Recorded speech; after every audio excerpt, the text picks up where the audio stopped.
people. I am here breaking down some more film today. I got Claude working in the background, but I'm here to break down some more film today. We'll be on for probably about like an hour and a half, maybe hour or two, and we're just going to be going over a bunch of different things: film, questions, you name it, the whole nine.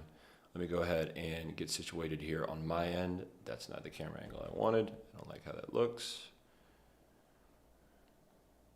Let me go ahead and pull this up now.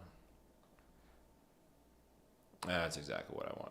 All right, so we are just peachy here. Let's see if we could switch over to another setting. Not that one. That is the one I want. Not that one.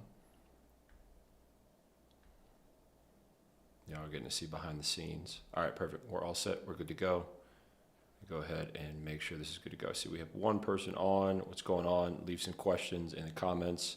I'm going to be going over some first person to really name a player. I'm happy to go over whatever player you all want me to go over, whoever's breakdown you want me to go through. But I'll just pull this up on my end. Let me get the chat situated as well.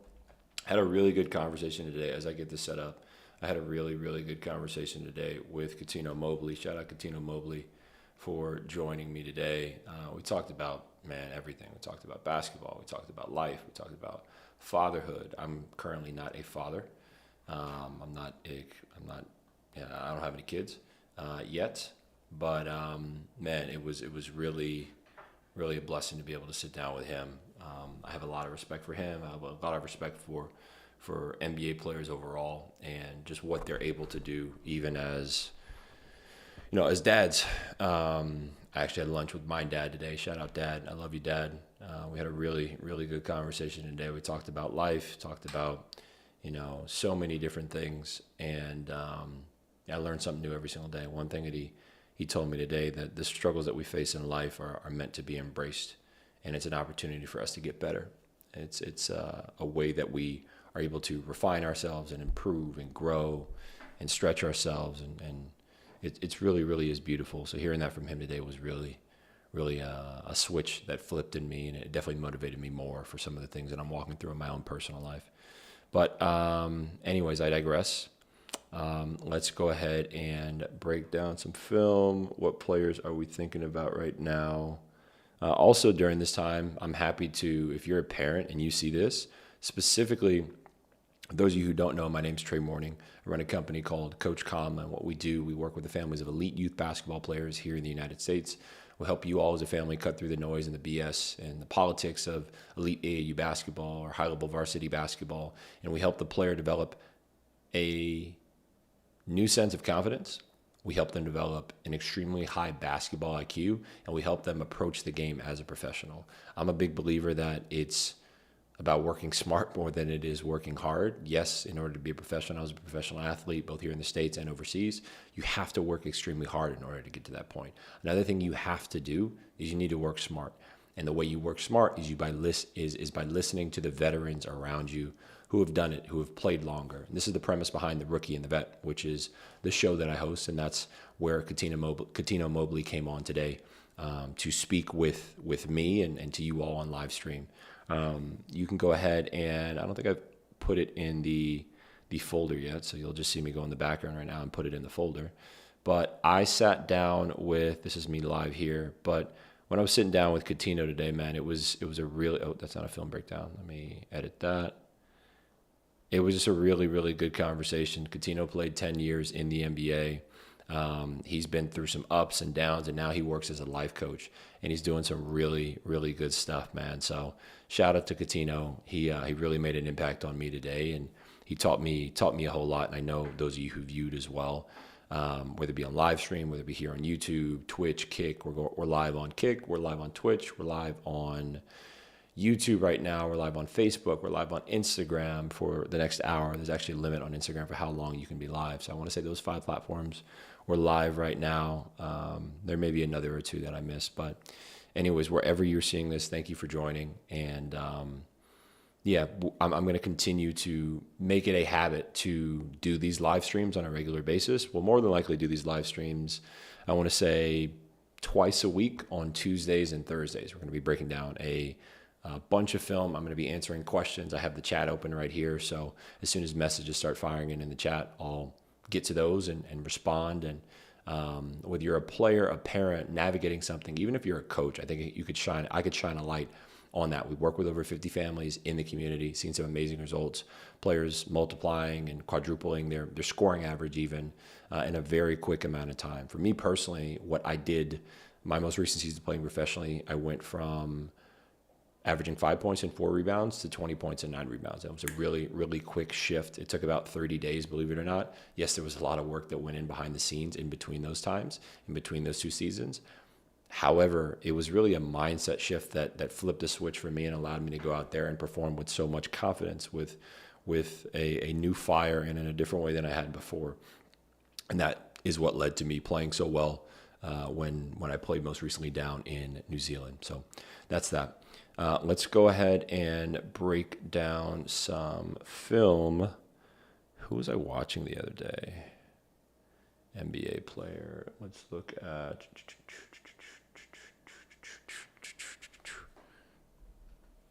You know who we should break down? Shout out Russell Westbrook. Shout out Russell Westbrook, man. Russell retired after 18 years in the NBA. I was actually talking to a buddy of mine, David. We went to college together, and he shot me a message, and he's like, man, it's crazy. He broke the news to me that Russ had retired. And when I was a chaplain for the Miami Heat, I had a couple of interactions. I had one interaction with Russ, I remember. Really nice guy, really down-to-earth dude. He's about his business, the ultimate professional. He's achieved so much in the game. He's a former MVP, for a reason. He's somebody I respect tremendously, the way he carries himself. And I should be wearing Honor the Gift right now, just knowing that Russ had retired. Honor the Gift is Russ's clothing brand. And I knew the Heat were playing the team that he was on then. And when I saw him at the arena, I made sure to tell him that, no, it was the night before I was wearing some Honor the Gift. And I remembered to tell him, man, like, I respect you and what he stands for and how he's really paved his own path in the game. So shout out Russell Westbrook. Let's look at Russell Westbrook. Russell Westbrook averaged a triple-double for 3 straight seasons. That's absolutely nuts. Let's look at... that time got a piece of it. Okafor shake it up. Jeez Louise. Okay, another thing that anytime we're breaking down film, this is extremely important. I want you all to mute the film, and I want you to slow it down. I like slowing it down to 0.75 speed. And it's funny because I was talking to Coutinho Mobley today, and he was telling me, I had asked him, I believe, how would you prepare if you were a player now, right, coming up? He's like, man, I would watch a lot of film. Like back in the day, he was telling me how they used to go to the court all the time. And in those days, the courts in the neighborhood were packed. And you go there to get your bump in and you go play and you go get reps and go game speed. And you don't see that as much nowadays. And yes, you could say, oh, what a shame, what a shame. Yeah, you still go find the games. You got to go find the pickup games regardless of the competition. Go get your cardio. Go work on different parts of your game. You're not always going to find the best pickup runs. But, man, basketball's basketball. Go hoop, right? Obviously, be safe. There's some neighborhoods and parks in Miami that I wouldn't play in just because you dunk on somebody, or I'm not dunking on a lot of people, but it's not like I'm dunking on a lot of people, but you dunk on somebody or you make a move and a hard foul comes in and words are exchanged and somebody can, escalate things past the point that is necessary for those altercations, right? For just hooping at the park. So just got to be careful where you're hooping, but go find runs, go play. And one of the things he brought up, he's like, man, I would have watched more film. And you all can watch the interview that I did with Coutinho. He's like, man, I would have watched more film. And I said the same thing about myself in my career. I wish I would have watched more film. Let me make sure my audio is completely locked in the way it needs to be locked in. Give me just a moment, chat, as I get all this stuff sorted out. Let's actually go down here and go to Ecamm. And all right, we'll figure this out right here. I just want to make sure my audio, my audio is dialed in. All right, cool. We're good to go. We got Russ is just, man, a freak athlete. He won the MVP this year. In transition, I mean, I really like letting the ball do the work for you. So regardless of who you are going to run faster. I've never seen somebody run faster with the ball than they did without the ball. You're going to run faster without the ball. It's like a soccer player as well. They're not going to run faster, with the ball at their feet. They're going to run faster without the ball at their feet because you can have longer strides and all these different things. Same thing goes for basketball, right? You have to dribble the ball when you move. So in a situation like this, really athletic players, you get the ball up and you just run. Russ does just that. I'm going to lean back and get cozy.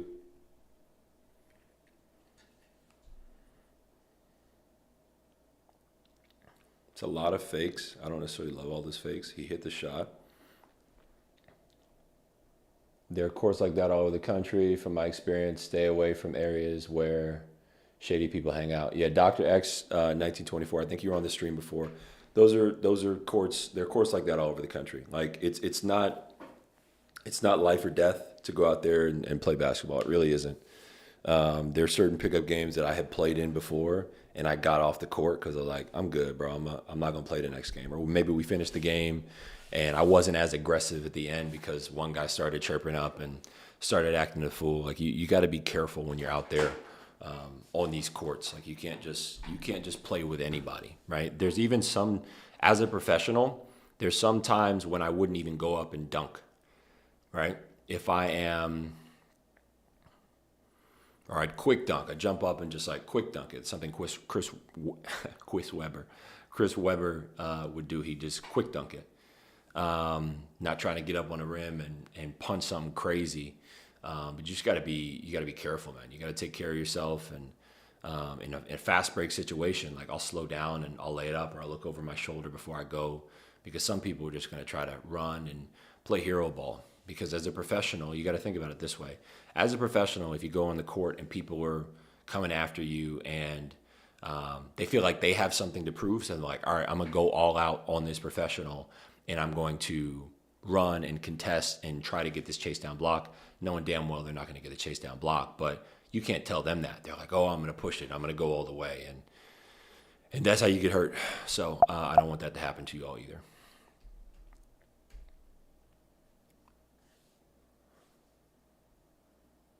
All right, this is a side ball screen with a corner fill. This is what we call a flat ball screen, right? So flat, Steven Adams, Steve-O, shout out Steven Adams. I'd love to sit down and just chat with him. Maybe not even on the show, but just chat with him because I know he's from New Zealand. I would set this is a flat ball screen. So Steven Adams' butt is to the baseline, and this is flat. And this would be a middle ball screen right here. Wouldn't be a drag. A drag is a middle ball screen, but it's in transition. So this isn't transition basketball. This is stationary. You look at time and score. There's 10 seconds on the clock. When you're watching a piece of film, it's extremely important as well. And I tell my players this all the time. I tell the players that I work with in my community that when you are breaking down film, you can get a snapshot of what is happening and what the players are potentially thinking based off of time and score, right? So there's 10 seconds left on the clock. It's the first quarter, and there's 5 minutes and 14 seconds left, okay? The Thunder are down 12 to the Suns at home. Now, if you look at, they had a pretty solid team. The Suns, I don't know how they did this year, but they had a pretty solid team. Young Book, Bledsoe, Tyson Chandler. He was on the latter half of his career, but he was just getting over that hump. Like he was solid. Young PJ Tucker. And then TJ Warren, from what I hear, he was a bucket. He could go. I think he's overseas now. But anyways, flat ball screen right here, 12-point game, time, and this is time and score. Russ is going to be aggressive because he's got to make something happen. He's not necessarily in a rush, but I'm telling you, he would play completely different if this were the fourth quarter with 5 minutes and 14 seconds and it's a 20-point game and the Thunder are up 20, right? He's going to play differently. He might still be in attack mode, and some great players have that ability. And this is not just an ability, it's like something you can train. It's called consistency, right? You're the same person in every single space that you step into. You're attacking in each moment, and you're like, okay, I'm going to go in and kill. Now, there does need to be pacing, right? Russ is one of the most athletic guards. His strength was his ability to get to the basket at ease. I would say his weakness is his inability to hit jump shots consistently. Yeah, I'd agree. I think, I don't know what Russ shot for. Let's look at Russell Westbrook career averages. Let's pull that up. Russell Westbrook career averages.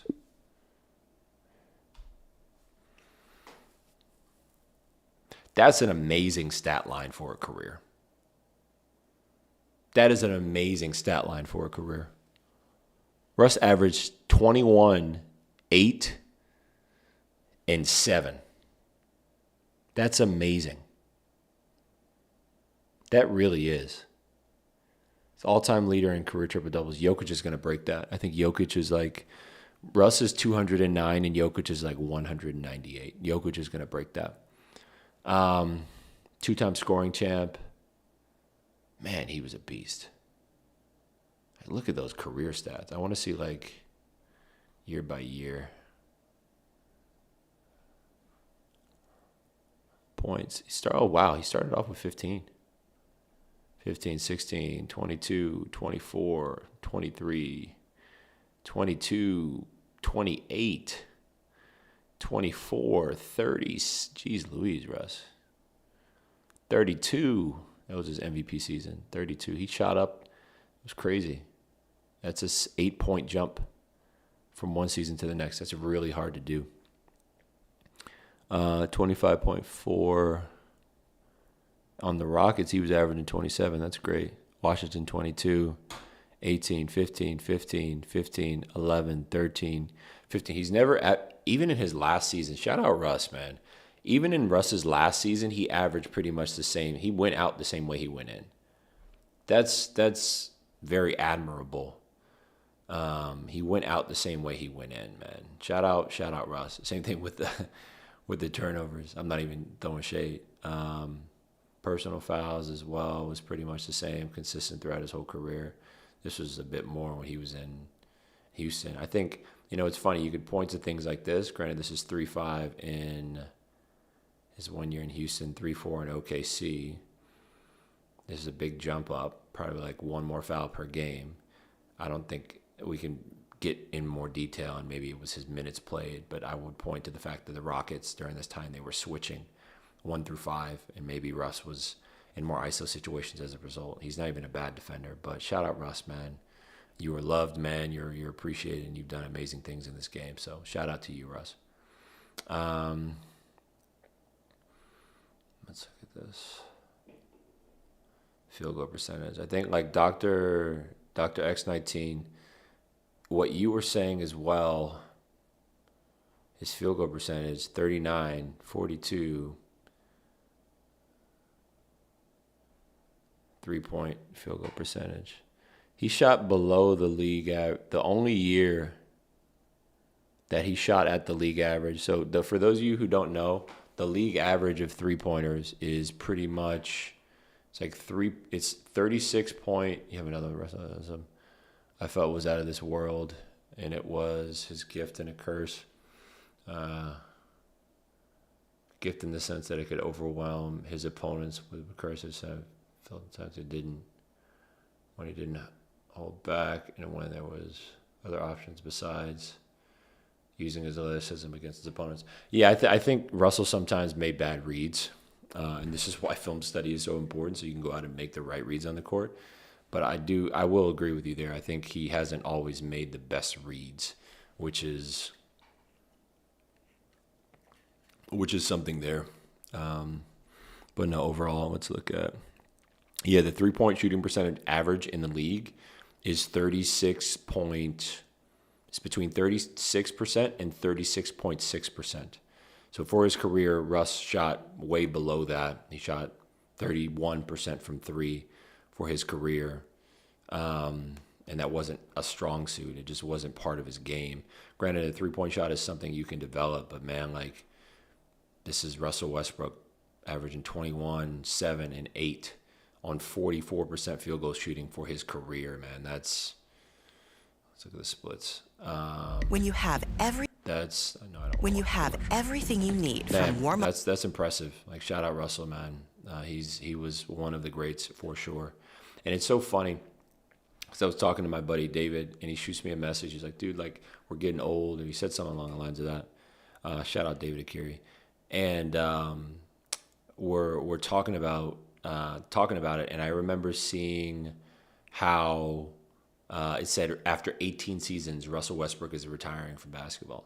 And I'm like, dang, like, my dad played 16 seasons in the NBA. My dad, Alonzo Mourning, played 16 seasons in the NBA.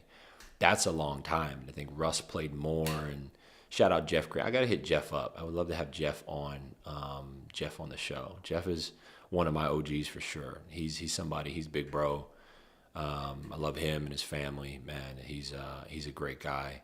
He's really helped me out. Like, even when I was playing professionally, I remember during the summer, Jeff and I would work out, and he wouldn't let me pay for my workouts. Like, he wouldn't let me pay for my workouts at all. He would cover my workouts for me. So no, I respect the heck out of Jeff Green. He definitely showed me love, and we got in a gym together, and no, he got me a lot better. Him, Trevor Ariza, really Jeff Green, that Georgetown connection is super strong too. For example, you don't necessarily have to take your man off the dribble, even if you feel like, because there's even an option to pass the ball, set up a better play. Yeah, felt like Russ missed out on the type of plays. Yeah, like I was saying before, I don't think Russ was the best at making reads, but like at changing pace and making certain reads. But dude, like, I sound silly saying that Russ wasn't the best at making reads, because this man averaged a triple-double for 3 straight seasons. If you're averaging a triple-double for 3 straight seasons, you're applying pressure on the defense. And as a result of you applying pressure on the defense, you're making the correct read, and you are, getting assists. I think in a situation like this, it kind of goes to your point. If I'm Russ, I'm pulling up here. I'm not going at Tyson Chandler. Yeah, I'm just shooting a pull-up jumper at the elbow. But that's not Russ's game. Granted, he did develop that shot a little bit, but it wasn't super consistent. He's athletic. He's getting downhill. He's getting to his bread and butter.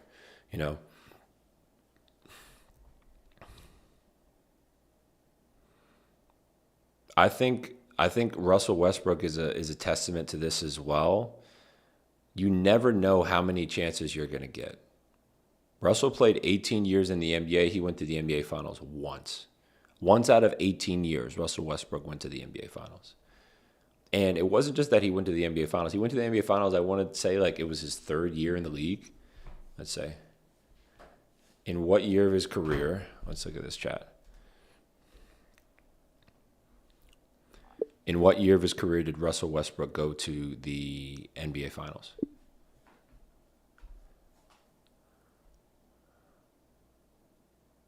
His 4th season.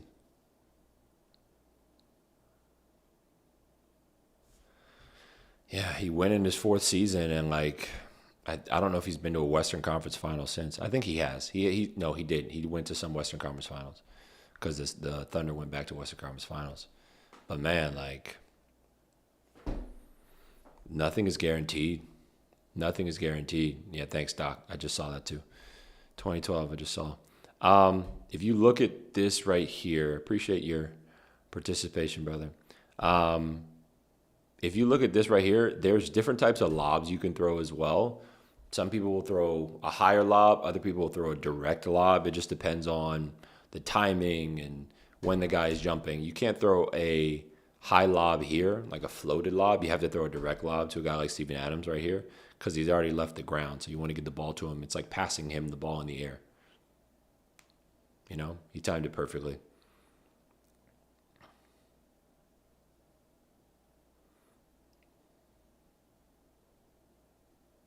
I actually want to watch my favorite Russell Westbrook video. My favorite Russell Westbrook video is a pickup run. some open runs that he did in LA. This is a great action right here, especially if you have a very athletic guard. What JJ Redick, not even just an athletic guard, it's when you have an athletic guard in the perimeter who's great at getting downhill and they're denying him. What you want to do is you want to shoot up the center, shoot him up at the elbow, and just run off of him. I think it's like triangle offense type stuff. If you're ever getting overplayed, that's something to look into. DeAndre Jordan made a business decision. He's like, "Oh, I'm too late." Russ trying to tear the rim down.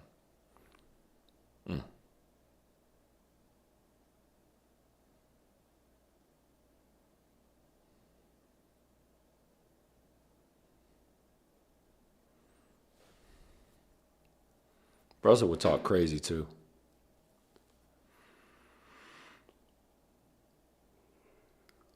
I remember seeing a video Jeff Teague did. He was telling a story about Russ, and he was saying how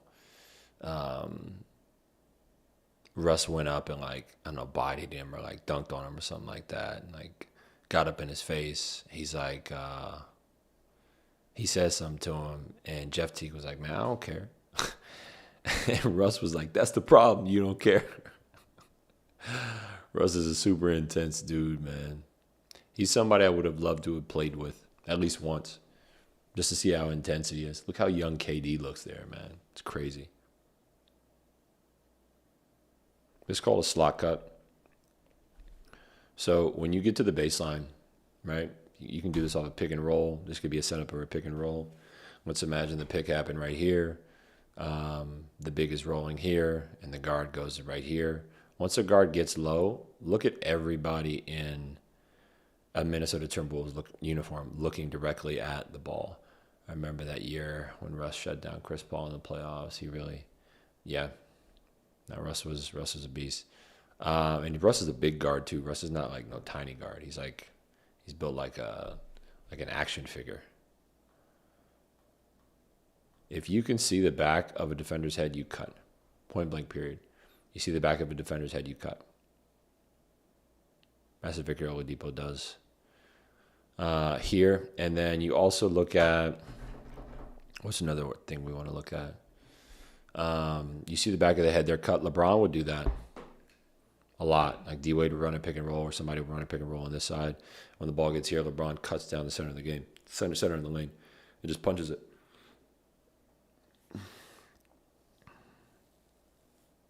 Man, Russ talking crazy. Hey.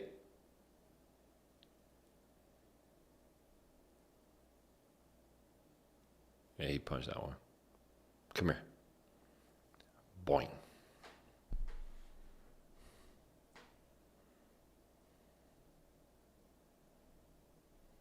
Transition 3. This is more of a heat check than anything. Look at score. This is another thing I said before. Look at time and score.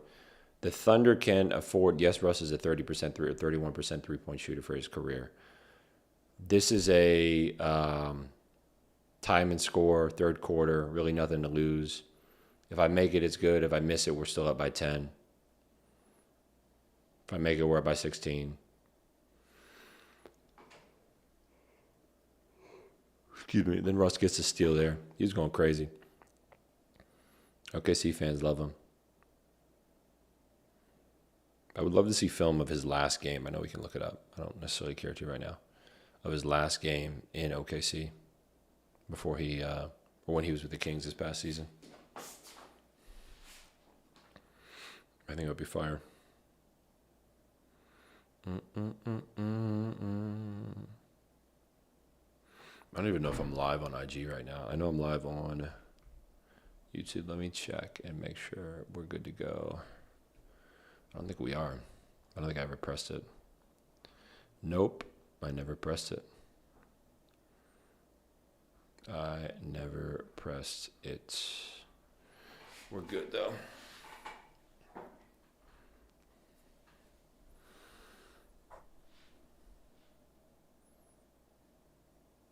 Time and score, shot clock again.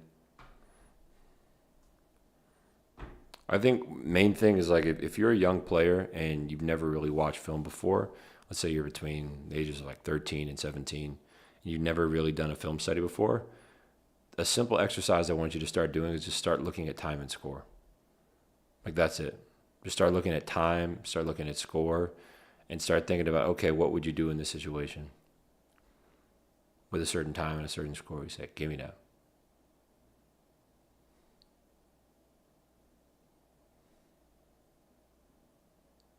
Yeah, Russ was a freak of nature, man. I remember, look how young Kyle Lowry is, too, man. It's so crazy. Russ played 18 years in the league, man. What year is this?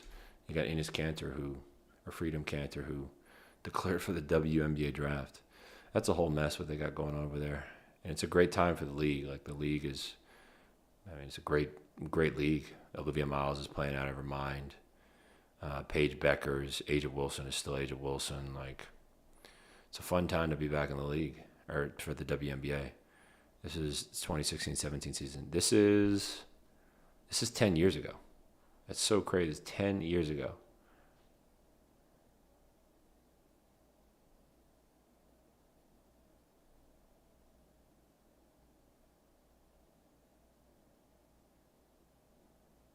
This is a fun time in basketball, man.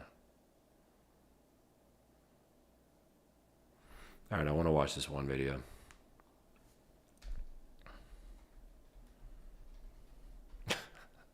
One of my favorite videos of all time, too. I don't know. I can't play it because there's cussing in it. But it's this Russell Westbrook video. And they asked him, they're like, Russell, like, did y'all win this game or did you lose this game? Like, they said, did they win this game or did you lose this game? And his response was hilarious. His response, I might play it, but it was a funny response. James Harden used to be my favorite player. I'm not gonna hold you. I wanted to grow my beard out because of James Harden. I know that may be weird to say, but like I remember being a jit and like wanting to grow my beard out because of James Harden.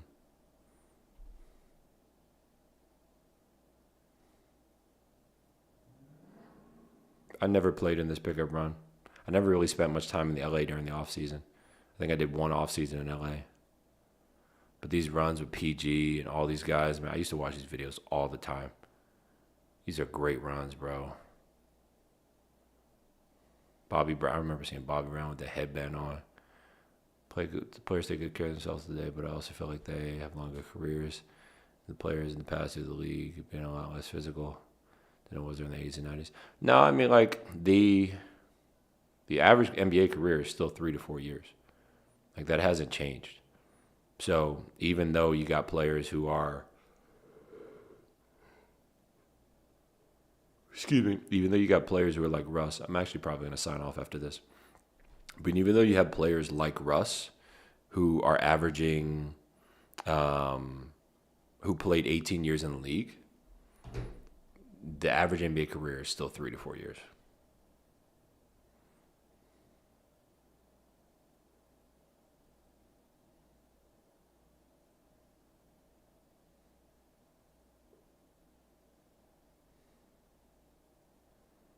Look at Austin was still playing too. That's bad feet by Bismack on the drop. In my opinion, his right foot. Anytime you're playing a drop coverage, in my opinion, their bodies take less wear and tear. I mean, yeah, but I don't think that's the average length of the career is still the same. Bismack Biyombo, his right foot needs to be up here. Anytime you're in a drop and the player is driving left, your right foot should be up. Because think about it this way, if your left foot is up and he crosses over, you now have to open up in order to get back to the big on the pocket pass. But if in a situation like this, you have your right foot high, you can see both. You see out of the left corner of your eye, you see the roller, and you could still stab at the ball handler who's in front of you. Austin does a good job getting back in front. It's a tough shot by Buddy.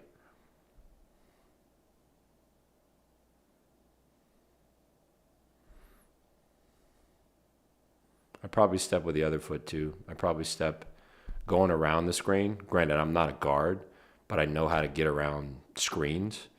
Austin goes into his body to try to jam him. What I would do, I'd probably step with my left foot high and then my right foot. Just going around it this way. Step, step, step, step if I'm going this way. If I go with the front foot first and I just try to step this way instead of here, I'm not getting, you got to get around the screen first and then you push off. And I believe that push is going to be really, really strong if you're pushing off that way as opposed to just trying to step over the screen like Austin is. So there's a couple things you could do there.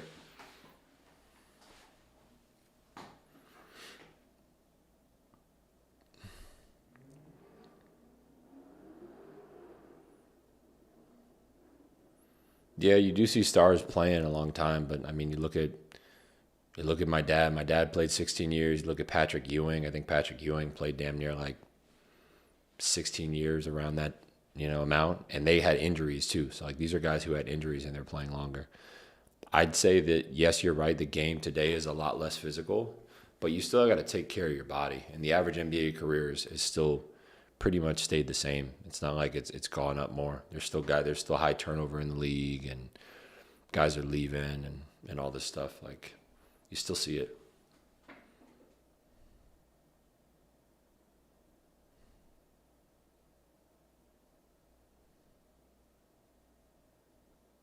This is called an ice. Anytime you don't want them to get over the top, you do an ice. Ice keeps the ball on the same side of the court. So Russ gets into an ice. He maybe hears ice from Big Bismack. Let's see if we hear it here on the film.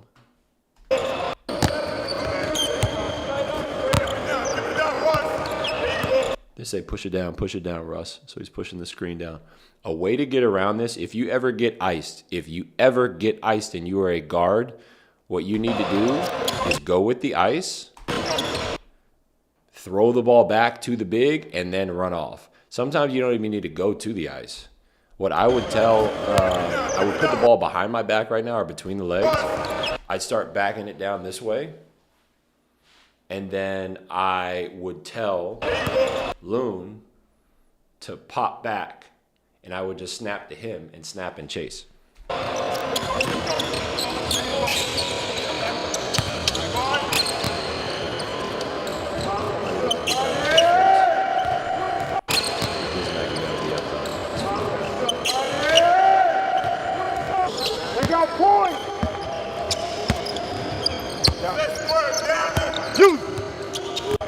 Down, and look how late the call was. And ice is also called a down. But if you look at this, look how late this call is. It said down, and then Ben McLemore is not ready. He's starting to get into it now. He's like, oh, shoot, let me try to ice. Remember what I said about not stepping with your right foot first? Granted, he's supposed to be icing. That's why he tries to turn him. But you step with your left foot, you get cracked by the screen. That's exactly what happens. That's why you want to step with your high foot first and then go around it.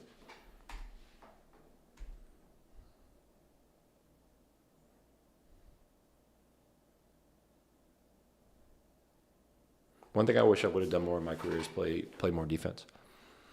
I think about that now. Like I'm a smart player, and I wish I would have thought the game more in terms of what to do on defense. Wish I would have used my IQ more on defense. Paul George on the Thunder that season was the MVP. No, he wasn't the MVP, but he was damn sure close.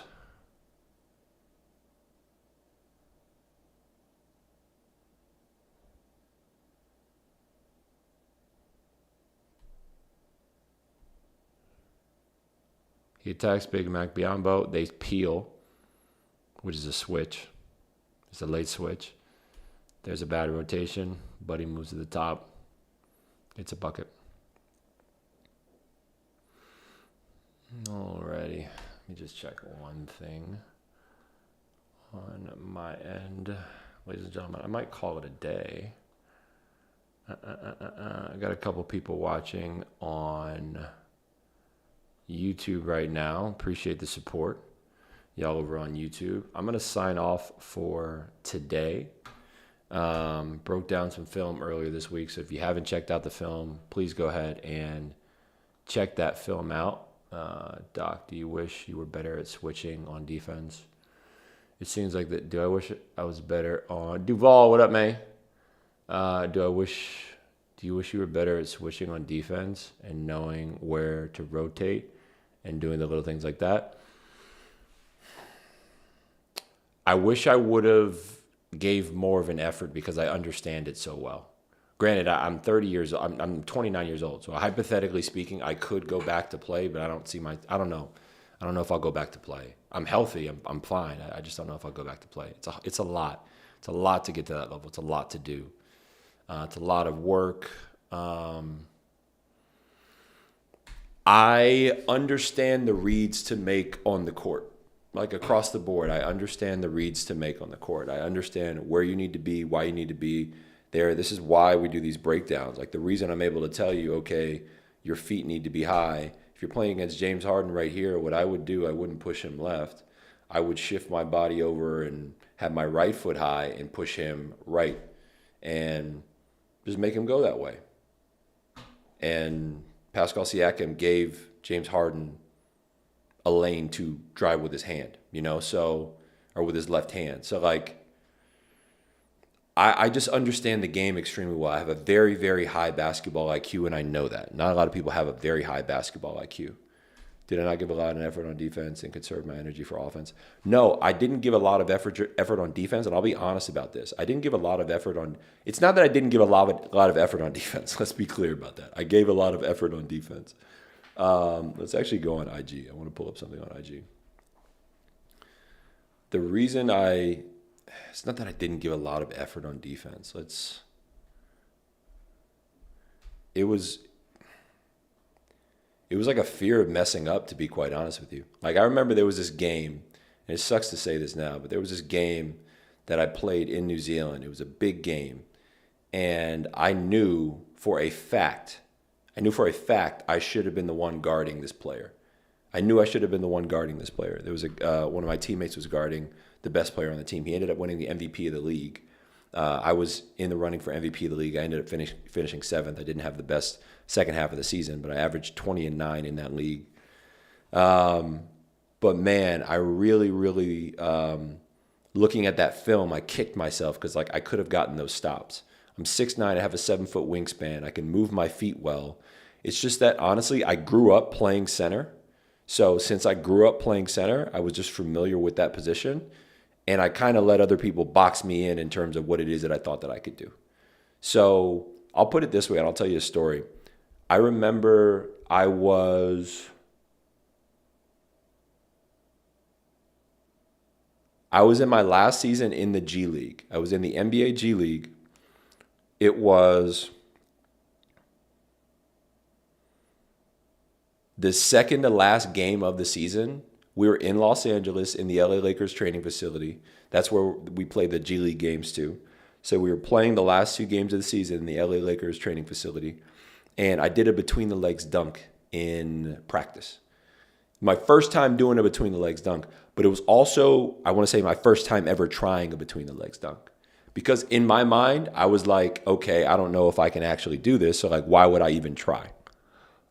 I tried it, I did it, and I had this click in my head and was like, what else am I capable of that I have never tried? What else am I capable of that I have never tried to do? And I think about that with defense, playing against these teams. I'm like, okay, like I for sure could have gotten stops against some of these guys and some of these teams. Some of these players, but I didn't because I didn't put myself in the situation to do it. I think about it this way, and whatchamacallit, I forget who the conversation that I had today, Cuttino Mobley, when I was on with Cuttino Mobley today. We talked about burning the boats, and we talked about doing things afraid, right?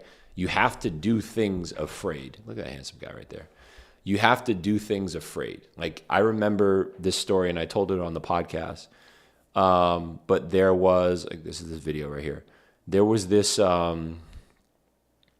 this camp that I went to. It was actually LeBron James's camp in Las Vegas when I was going into my senior year of high school. And it was for the best players in the country. And we had this game room back at the hotel.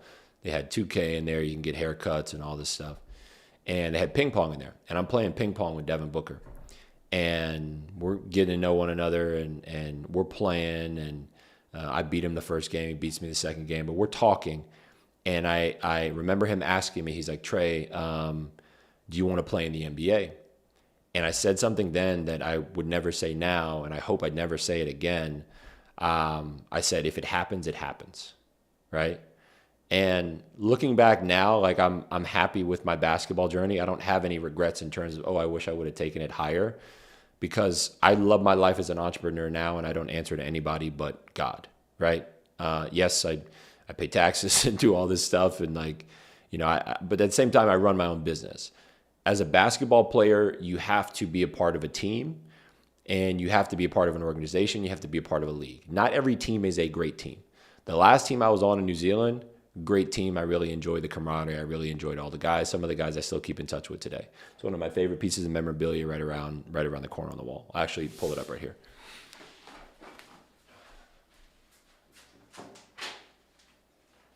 When the season ended, I got everybody to sign it right here.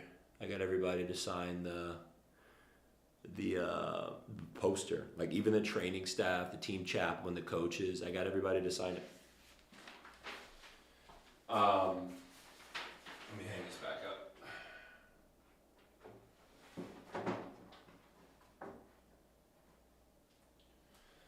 No, but the point I was making with that is, like, not every team is a great team. I didn't like playing with some of the people that I played with throughout my career, just because, like, I didn't vibe with them as people. I just didn't vibe with them as people. And, like, there's so much politics within basketball. Like, I love the game. Don't get me wrong. Like, I really, really do love the game. And I want to continue to play. I did want to continue to play at one point. I just know that, like, I just know that there's just a lot of politics, and I'd rather not deal with it. And I'm much more peaceful creating a healthy workplace for myself and for, the employees that I've had over the time of running my business. That's kind of like what I'm locked into. I don't know if that makes sense for you, but I'll show you right here. Like, I spent a lot of time working on my lateral quickness. Like, watch the movements of number 33. This is a performance coach I had named Fletcher. He was actually the best strength coach I've had. I've had great strength coaches, and they've taught me a whole lot. Shout out Coach Hill. Shout out all these guys. I don't know if you could see this one super well, just because it's like, it's a freaking Instagram video. But, oh, dang, I can't zoom in on it. Let's go back here. I'm going to have to scroll down and find it again. But anyways, like, I spent a lot of time working on my lateral quickness. And I remember telling Fletcher, I'm like, dude, like, I want to improve my lateral quickness. I want to, get faster. He's like, all right, bet, let's run it. Let's do it. So we worked on it. We worked on it again and again. What clip was this? Oh, that's Trayton. I worked on it again and again and again and again. And I got better at it. I got a lot quicker. And let's see if we can make this bigger. Yeah. So this is me on the perimeter. Like, look how well I move. I can only imagine how those things have magnified at the highest levels. Yeah, man, it's. Let me read your other comment. I just want to see this for a second. There's not a way to scan. But no, we put in a lot of work. We put in a lot of work with the bands. We worked a whole lot. And I remember specifically telling him, like, dude, I want to work on my lateral quickness. I want to improve. I want to get quicker. And we did it. And I'm 6'9", 7 foot, 7'1" wingspan. Like, I can move. I can play defense at a high NBA level. I just didn't do a lot of it in game, and I stopped my career after playing this season. I didn't know my career would stop after this season, but man, I moved my feet very well. So Yeah, that's that. I think they're going to show the in-game highlight in just a bit. Now here we go. Me close out on the perimeter. Move my feet here. Get by him. Tip the ball. Get a steal. Push it in transition, and we're out.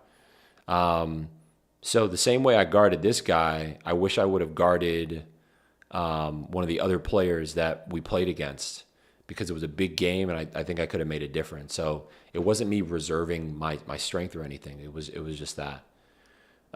You said that's a pretty cool story. I never played the game at a high level outside of rec and pickup games, but even at the lowest level, I never liked playing with douchebags and guys who were ball hogs, not team players. I can only imagine how those things get magnified at the highest level. Yeah, man. Like it's people. I mean, I love people. People are the best thing that God created, and people are also the worst thing that God created. And it doesn't matter if these people are millionaires or have, they sell out arenas and they have the most popular jersey. It doesn't matter. They're human beings at the end of the day. Basketball players are human beings at the end of the day. And some human beings are enjoyable people to be around, and other human beings aren't enjoyable people to be around. And that's okay, and that's okay. It's funny. This is exactly 4 years ago. It's exactly 4 years ago, which is crazy. No, not exactly 4. It's just, it'll be 4 years ago, I want to say in just a few weeks. In a month, it'll be 4 years ago, which is pretty freaking crazy. But nah, man, I love my time. I love my time playing for the Nelson Giants, and shout out Fletch and all the guys and the whole entire team down there. I really, really enjoyed it. But Doc, you asked good questions, man. I really, really do appreciate the questions. I was going to sign off, but you asked some really, really good questions. I'm happy to sit here and still talk about those things. But no, this was a great season. I really enjoyed it, man. I really enjoyed it. I averaged 20-9. I had 27-10 this game. Missed 2 shots. I was balling that game. And then what else? I think the first game of the season I had 35 and something. I had 35 and something, and I started off the season one of the top ones in scoring. And then, I'm at the top right here, 28-8. 28-8 right here. 37, damn, that's a crazy stat line. 37, 17, and 3.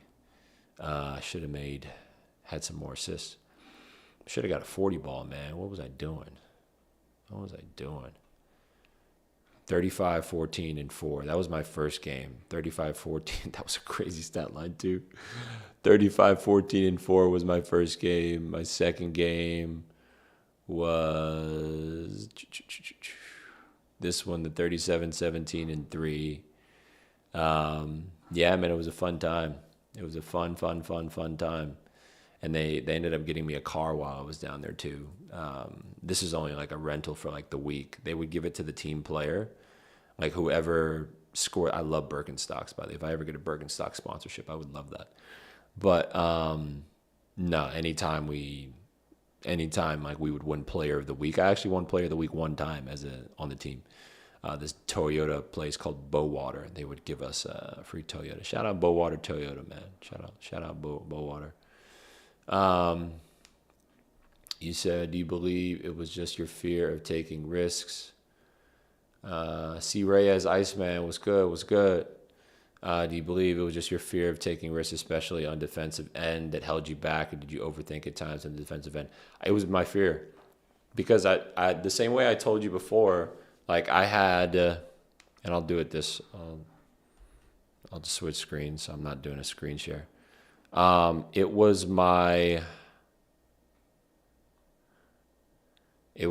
a fear of taking risks, man. It was a fear of taking risks.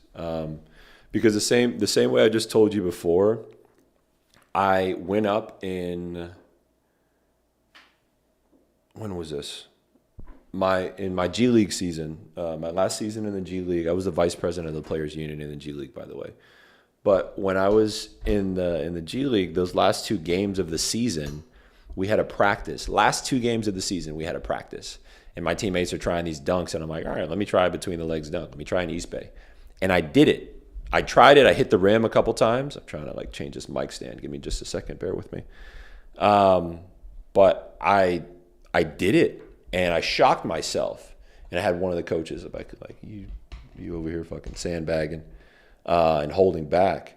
And I thought about it, and I'm like, damn, like I was holding back, but it was a matter of like I didn't try. Like you never know if you don't try. That's the thing for me. Like shoot your shot. Like shoot or shoot. Like you miss 1,000% of the shots. You miss 100% of the shots you never take. That's that. You know, that's that. It's not super complicated. I don't think it was like I wasn't overthinking. I think I have a very clear mind. Even then I had a very clear mind. Like something I would do before games, I would journal all the time before games. All the time before games I would journal. I would journal, set a timer for like 15 minutes and just journal. And that's what helped me like go out there and drop 30 and 35 and 37 and get 14 rebounds, 17 rebounds. Like I had 17 rebounds in one of those games. It's crazy. That's nuts. That's nuts. I think that's my highest rebound. I think it was 15. I don't know if it was 17. But I think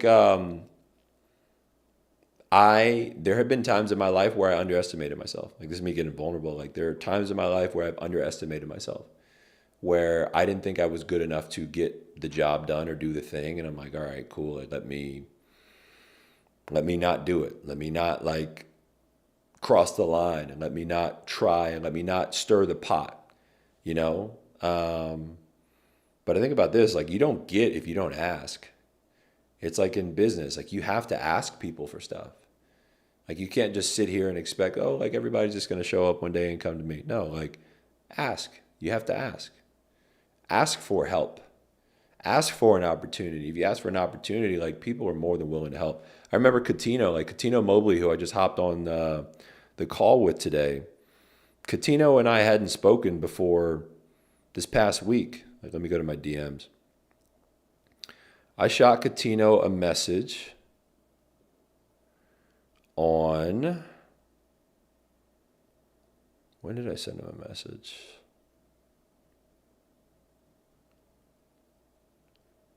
Bear with me, chat. Yeah, I shot Coutinho a message on Tuesday at 4 a.m. I happened to be up Tuesday at 4 a.m. I was working, and I saw a video that he put on IG, and it was of him talking. And he was giving advice to some players or something like that. I sent him like a 2-minute voice note just explaining my ask. And I was like, okay, like, dude, I'd love to have you on the show. I'd love to sit down. I'd love to talk with you about XYZ thing and all these other things. And I sat down with him and, I woke up the next morning and he had texted me. He's like, he sends me his number. He's like, dude, just hit me up. All good. Him and I hop on a phone call for maybe like 10 minutes. We go back and forth. I send them a link to book for today's call. And we had a conversation today at 3 p.m. It was that. Him and I have never met, right? He knows my dad. They're colleagues. They got respect for one another after playing against each other and all that stuff. Like, big love there. And that definitely opened a door. Like, your name will open doors, your connections, your resources. Like, my dad has opened doors for me. My mom has opened doors for me. And I'm extremely grateful for that. I don't take it for granted. Nothing I have is mine, right? And I'm not even just pointing to my parents. It's God's at the end of the day. But dude, like, just ask. Ask. You got to have the courage to be able to ask these things. Doc, any more questions, brother? If not, I'm going to pack it away. Let me know.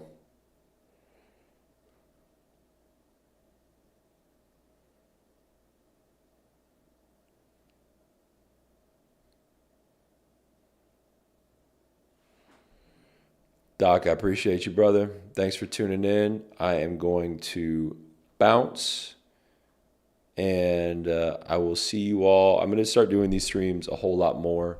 I'm doing these streams on Tuesdays and Thursdays, breaking down film, answering questions about basketball, the whole entire nine, specifically for you parents. I think there's a lot of parents with questions, a lot of parents who need help, who need guidance, who need assistance, all these different things. This is essentially like a study hall, me hopping on, being able to give you all access to me, We work with over 50 families within the varsity performance system, help solve some really big problems in terms of confidence, in terms of potentially even getting you all offers for the schools that you want to go to, playing college basketball. We have players in our program who've graduated and are playing college basketball now, which is an absolute blessing and something that they never thought they would do before. So head over to YouTube, Trey Mourning 33 on YouTube. Go to my YouTube channel, go through those videos. We got client testimonials there. We have film breakdowns. We have the rookie and the vet, which is a conversation that I do with the veterans in my life, the Antoine Walkers, my dad, Alonzo Mourning, the Darius Miles, the Quentin Richardsons, the Katino Mobleys I sat down with today, and I'm working on getting some other names on there too. I'm going to have Uncle Patrick Ewing on there at some point in the future as well. So lots of great conversations, and I'm just super, super, super excited for where we're going. I'll sign off here. And yeah, I appreciate you all joining, and I will see you all next week on stream. I'm doing a film breakdown during the live call that I do with the players in our program on Monday. So I will see you all then. Peace.